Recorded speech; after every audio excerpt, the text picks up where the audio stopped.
Hola a todos y a todas. Hoy me pasaba por aquí para haceros un resumen del libro Yo Ego. Este libro de María de Mondo nos va a contar, me ha gustado mucho porque nos va a contar en los lugares todos donde en nuestro día a día podemos observar al ego. Esto lo que nos permite, una vez que lo detectemos, es decidir desde otro lugar desde el que podemos actuar. Al inicio, la autora, María, hace una pequeña introducción de cómo se decide a preparar sobre el tema del ego.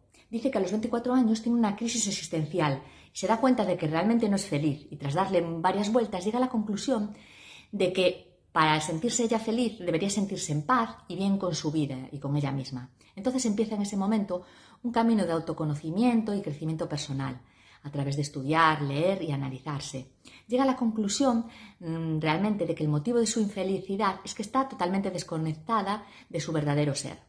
Vive en un constante piloto automático sin cuestionarse sus propias creencias y juicios que defiende totalmente a capa y espada. Actualmente trabaja como coach y se ha dado cuenta de que detrás del 90% del dolor de sus propios pacientes y del suyo se esconde el ego. Al inicio de su estudio sobre el ego, observa que está muy apegada a él, lo considera como un compañero con el que se identifica en todas las áreas y cree que es el que le ayuda a conseguir todo lo que tiene y todo lo que es ella. Tarda realmente 5 años en entender a su ego, reconocerlo, aceptarlo y llegar a abrazarlo, para recuperar así su paz y recuperarse a ella misma. A día de hoy lo reconoce cuando aparece, aunque a veces se deja llevar por él a pesar de que lo ha identificado. A continuación os voy a diferenciar entre el ego y el ser. Dentro de nosotros pues conviven dos voces que están a constante diálogo todo el día. Una piensa diferente a la otra. Por un lado está el ser, que también lo conocemos como el alma, el espíritu, la conciencia, y por otro lado está el ego. Y cada uno habla desde un lugar totalmente diferente y opuesto. ¿Quién es el ego realmente? Pues el ego es nuestro falso yo, nuestra falsa identidad. Es quien creemos que somos y que no lo somos. Es ese personaje que se ha ido construyendo en nosotros desde niños. Es esa máscara condicionada por nuestros padres, entorno, sociedad, cultura y que ha generado nuestras creencias y nuestros juicios sobre lo que creemos que somos. Es la historia que nos estamos contando constantemente sobre quién creemos que somos o lo que hacemos. ¿Quién es realmente el ser? Pues el ser es nuestro verdadero yo. Es quien somos realmente sin máscaras, sin condicionamientos ni juicios. Es quien observa todo lo que está pasando y es amor incondicional, aceptación plena de todo lo que es y según es. Es estar en el aquí y en el ahora. Ese es el ser real. Es importante saber diferenciar cuándo está actuando el ego y cuándo está actuando el ser. Para diferenciarlos, nos dice que podemos hacernos la siguiente pregunta. Cada vez que nos encontremos en una tesitura, decir cuál de estos pensamientos que estamos sintiendo ahora nos ofrece paz y cuál nos ofrece miedo. El que nos ofrece miedo está hablando desde el ego, el que nos ofrece paz nos habla desde el amor. María recomienda incluso llegar a ponerle un nombre para tener identificados a cada uno de estos personajes y reconocer quién está actuando en cada momento en nuestro día a día. A continuación os voy a enumerar 7 lugares en los que se esconde el ego en nuestra vida diaria. Por un lado está en la identificación de las cosas externas. Desde que nacemos se nos empieza a identificar con multitud de cosas del exterior, desde cómo nos llamamos, nuestra nacionalidad, dónde vivimos, la familia. Y cuando ya somos mayores, esa identificación continúa con otros aspectos, pues dónde trabajo, qué creencias tengo sobre la política, de qué equipo de fútbol soy, pues soy de derecha, soy del Real Madrid, soy católico. Esa identificación sobre cualquier cosa pasa totalmente a formar parte de nosotros, como si fuéramos nosotros mismos. Y cuando alguien habla mal de esa propia identificación que tenemos, nos sentimos ofendidos, nos enfadamos o luchamos por tener razón, porque el ego se lo toma como algo personal, como un ataque hacia nosotros mismos. ¿Cómo actúa el ser en estos casos ante la identificación externa de las cosas? Pues el ser en este caso no se identifica con nada del exterior, observa las cosas tal y como son y observa el valor de los pensamientos, las emociones y las experiencias que vivimos en nuestro día a día. No se deja arrastrar por ninguno de ellos, ni los juzga, simplemente los observa tal y como son. En otro lugar donde se esconde el ego es en el reconocimiento y aprobación de los demás. En este caso, el ego cree que su valor depende de la aprobación que recibimos del exterior. De niños, lo que más anhelamos es el amor y la atención de nuestros padres. por encima de todo. Es lo que estamos buscando constantemente y lo solemos obtener cuando hacemos las cosas bien. Nuestros padres nos premian, nos dan amor y reconocimiento. Como somos demasiado pequeños e inmaduros para tener criterio sobre nuestros pensamientos o cuestionar las etiquetas que nos están poniendo, se va creando así en nosotros nuestro ego y forjando nuestra propia identidad y personalidad.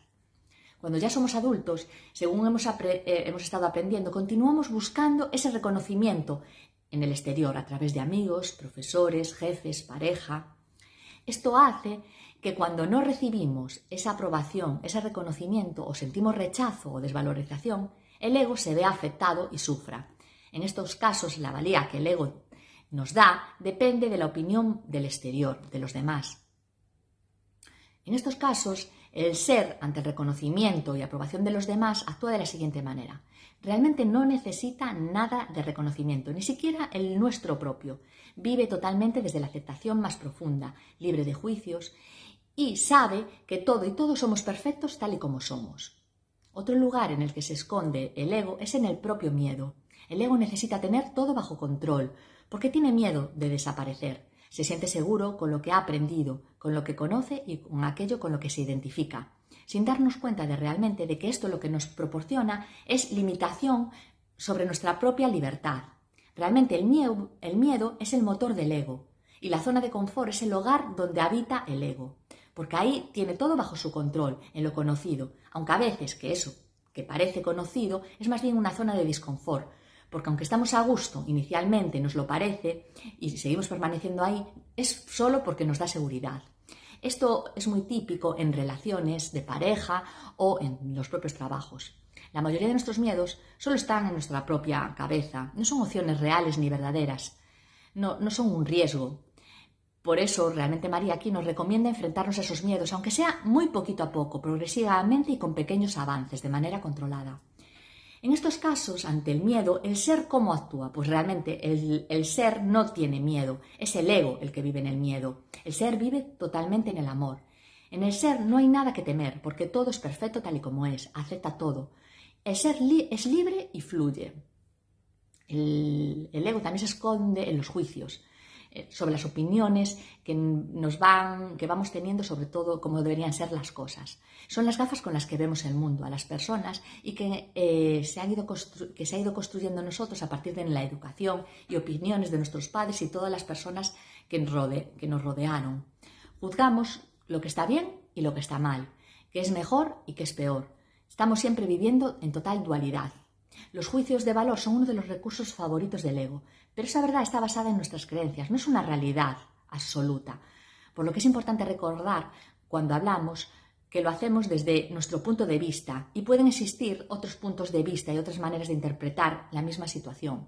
La justicia realmente es subjetiva. Lo que para unos es justo, para otros puede llegar a no serlo, ¿no? Cuando discutimos, realmente quien discute es el propio ego, no somos nosotros. La discusión nace por querer llevar razón y por intentar hacer valer nuestra opinión por encima de la del otro, haciéndole pensar que está equivocado sobre lo que está pensando. ¿Cómo actúa el ser en estos casos ante los juicios? Pues el ser no necesita juzgar. Comprende que ninguna realidad es mejor una que otra, sino simplemente son interpretaciones que hace la propia mente y que están heredadas de lo externo, de lo que nos rodea.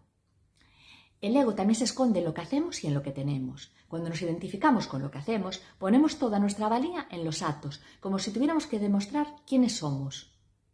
Esto puede hacernos caer en la rueda de la autoexigencia y del perfeccionismo. Cuando nos identificamos con lo que hacemos, cualquier error o fracaso lo vivimos como algo personal. Sin embargo, cometer este tipo de errores es una forma realmente de aprender. Nadie nace aprendido y cada paso que damos incluye ese error necesario y a veces inevitable que forma parte de nuestro crecimiento. Y con respecto a lo que tenemos, a veces vivimos con esa creencia inconsciente de que somos todo eso que poseemos, pues nuestras propiedades, nuestro dinero, el puesto de trabajo.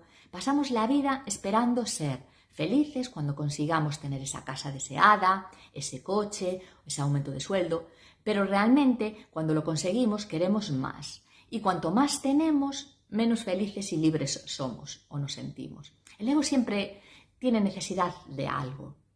En estos casos, el ser ante lo que hacemos o lo que tenemos, actúa de la siguiente manera. Entiende que la felicidad no está en el exterior, entiende que eso está dentro de nosotros. No necesita tener o hacer o demostrar nada. Tú eres un ser que hace las cosas y que tienes cosas, pero no eres lo que haces ni lo que tienes. Eso no nos define. Y aunque dejemos de hacer o de tener, en ningún momento dejaremos de ser. El ego también se identifica con el pasado y el futuro. El ego vive tanto en un aspecto del pasado como en aspectos del futuro. Y ninguno de los dos existe realmente. El pasado ya ocurrió y podemos volver a él. Sin embargo, vivimos en el presente mirando a través de los ojos del pasado, porque el ego intenta siempre mantenerlo en vivo, porque se siente seguro. El futuro nos lo podemos imaginar, pero no deja de ser algo irreal. Muchas veces vivimos esperando a conseguir cosas, olvidándonos realmente de que el único momento que importa es el aquí y el ahora, el presente. Tanto en el futuro, donde habita el miedo y la ansiedad, el ego proyecta diferentes escenarios que no están ocurriendo, pero nuestra mente los interpreta como si fueran reales. Esto tiene un origen adaptativo porque antes era necesario anticiparse a los peligros que existían para sobrevivir. Pero hoy en día ya no vivimos con esos peligros, esos ya no están, pero seguimos reaccionando de la misma manera ante situaciones de nuestro día a día cotidianas, generando emociones de miedo ante cosas simples o incluso que están imaginadas por nuestra imaginación. En estos casos, el ser ante el pasado y el futuro, pues vive totalmente en el momento presente. Es lo único que existe para él, lo único real. Solo podemos vivir en el aquí y en el ahora. El ego también se esconde en el propio egocentrismo. El ego cree que es el centro del universo, que todo gira en torno a él, haciéndonos que nos tomemos las cosas de manera personal. A menudo nos parece que los demás quieren hacernos daño con sus comentarios, herirnos, molestarnos o atacarnos, pero en realidad las emociones que estamos sintiendo sobre eso que está ocurriendo, que viene del exterior, no deja de ser nada más que una interpretación nuestra. ¿Sabéis cuánto sufrimiento nos evitaríamos dejándonos de tomar las cosas de manera personal? Para ello, María recomienda observar que cuando sufrimos por algo externo es porque le damos más valor a lo que otros piensan o dicen de nosotros que a nuestra propia opinión e interpretación. Y ahí estamos mostrando una inseguridad nuestra que requiere ser revisada para dejar de sufrir. También recomienda que podemos pensar que lo que dicen los demás o hablan sobre nosotros está hablando más de ellos. Por ello, intentar empatizar, observar esa situación o a la persona sin reaccionar. De manera que nos demos cuenta que el problema no es nuestro y así dejamos de poner el foco en nosotros mismos para ponerlo en el otro y salir del egocentrismo. En estos casos, ante el egocentrismo, el ser actúa de la siguiente manera. Sabe que forma parte de un todo inseparable de los demás, entiende que nada es personal y que lo que hacen o dicen las otras personas tienen más que ver con sus propios egos que con nosotros mismos. El ego realmente en todas estas situaciones no es nuestro enemigo, ¿sabéis? ¿Cómo deberíamos tratarlo? Pues de la siguiente manera. A pesar de que es el origen de parte de nuestro sufrimiento, simplemente debemos saber que debemos entenderlo. Debemos saber que su función principal es la de proteger nuestra identidad y nuestra supervivencia, aunque a veces no lo haga de la mejor manera posible. Pero el ego también tiene una función valiosa, que es la de captar, analizar y retener la información que nos ayuda luego a desenvolvernos en nuestro día a día. Gracias a esta función podemos tomar decisiones de forma mucho más rápida sin tener que estar analizando cada situación desde cero y constantemente. Por eso no se trata de culpabilizar ni de odiar al ego, sino de reconocerlo, aceptarlo y abrazarlo. Podemos incluso agradecerle su protección y cuidado. Pero al mismo tiempo tenemos que darnos cuenta que podemos elegir desde otro lugar, desde donde actuar, desde el amor y no desde el miedo. El ego no va a desaparecer nunca, va a formar parte de nuestra vida y de nosotros toda la vida, nos va a acompañar. La clave, realmente, con respecto a él, está en relacionarnos desde otro tipo de conciencia, ofreciéndole ese amor que muchas veces ha estado buscando fuera, en el exterior, y empezar a dejar de luchar contra él. Nos indica 6 pasos para identificar al ego y poder trascenderlo. El primer paso sería reconocer el sistema de alerta que existe en nuestro cuerpo o en una emoción. Cada vez que sintamos una emoción desagradable o una dolencia en el cuerpo sin una causa aparente, hay algo dentro de nosotros que nos está avisando que el ego está detrás. Emociones como el miedo, la rabia, la frustración, la ira o la culpa se suelen etiquetar como algo negativo, pero en realidad no pueden ser negativo, algo que me está dando una información valiosa de que está ocurriendo algo en mi cuerpo que no está funcionando bien. Más bien es algo desagradable. Por eso, totalmente a evitar o reprimir esas emociones o esas dolencias, porque lo único que hace es que el ego siga permaneciendo con ese control y ese sufrimiento.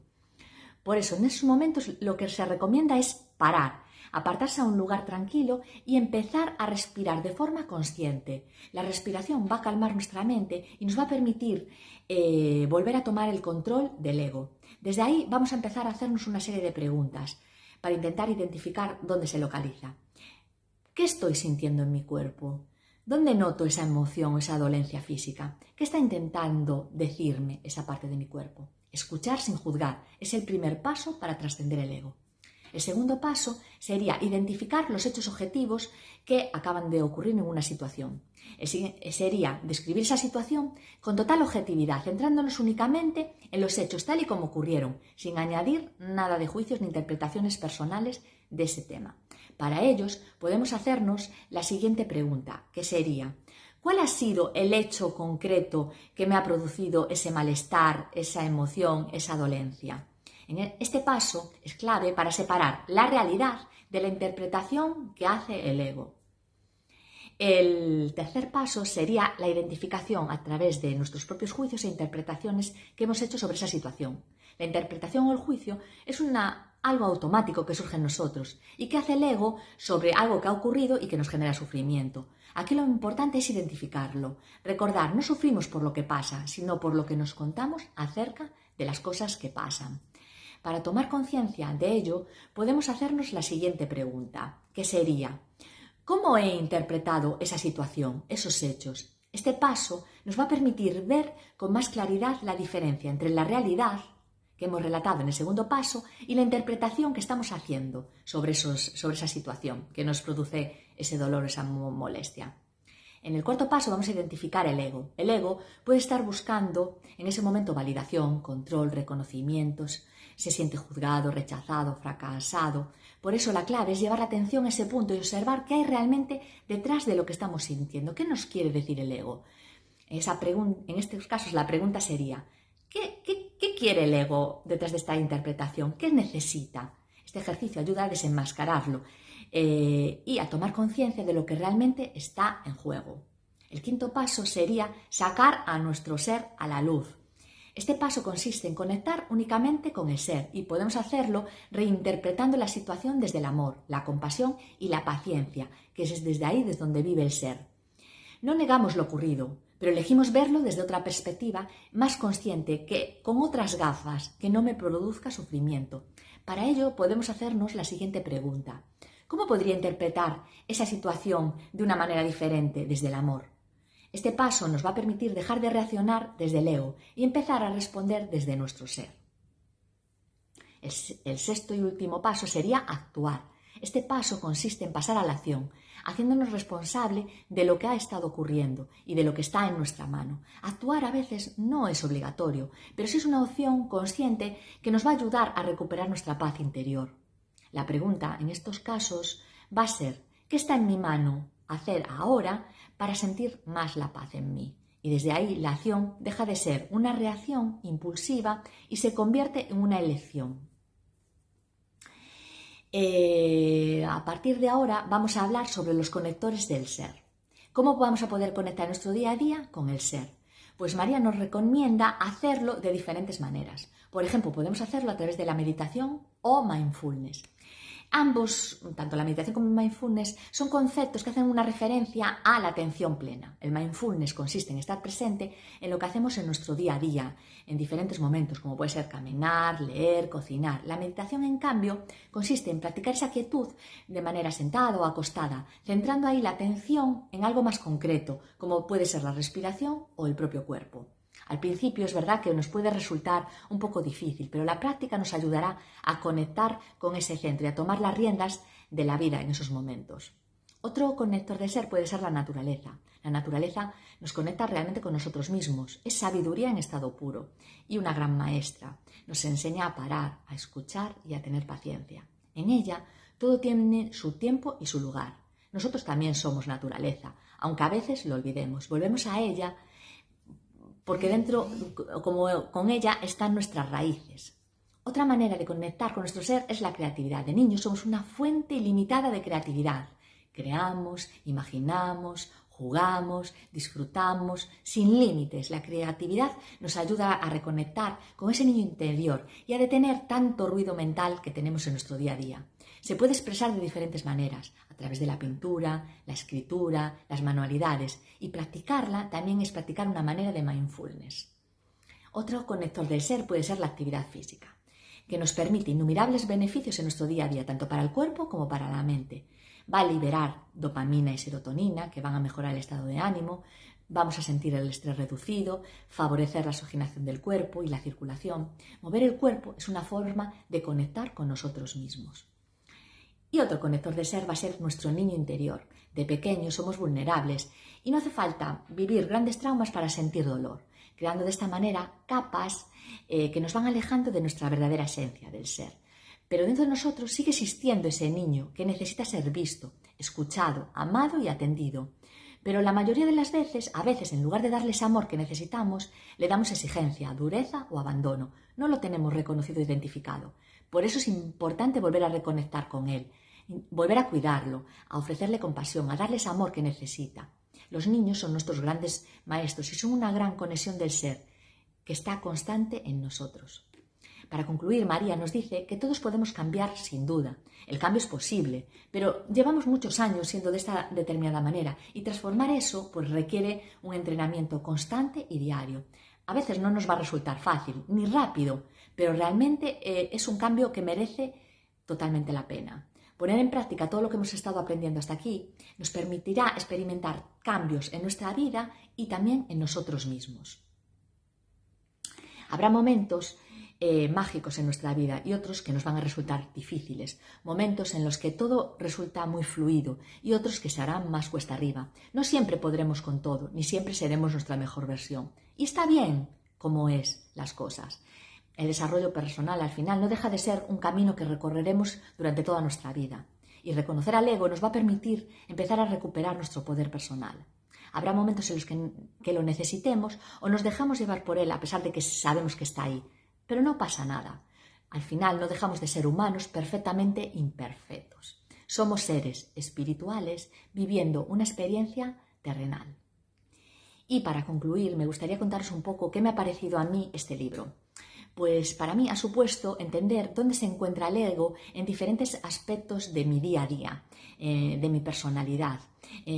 Observo que en algunas personas este ego se marca más unos aspectos que en otros, pero al final todos en nuestro día a día vivimos con el ego y la clave está en conocerlo, identificarlo y decidir desde esa identificación qué es lo que es más afín a nosotros y qué es afín a nuestro ser y a vivir desde el amor. Conocerlo, también los diferentes conectores con el ser, me permite vivir más desde el ser, desde lo que me ofrece paz, bienestar, amor en mi día a día. Espero que este resumen os ayude a vosotros tanto como me ha ayudado a mí y que pueda ser una guía para conoceros mejor. Si os gusta este tipo de contenido y de resúmenes, hacérmelo saber en comentarios, me va a encantar. Y nos vamos a ver en el próximo libro.